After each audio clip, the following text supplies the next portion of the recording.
જય ગોપાલ। ઉત્તરાયણના દિવસે આકાશમાં પતંગો તો બધા ચગાવશે, પણ સાચું પુણ્ય તો એ જ કમાશે જે ધરતી પર રહીને અબોલ જીવની સેવા કરશે। પતંગ કાપવાથી આનંદ મળશે, પણ ગૌ માતાને ઘાસ ખવડાવવાથી આશીર્વાદ મળશે।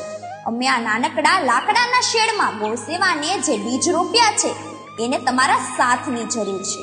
આ ઉત્તરાયણે હજારો રૂપિયા પતંગ દોરામાં વાપરવાને બદલે થોડો હિસ્સો ગૌ માતાના ઘાસ અને એમના નિભાવ માટે વાપરજો।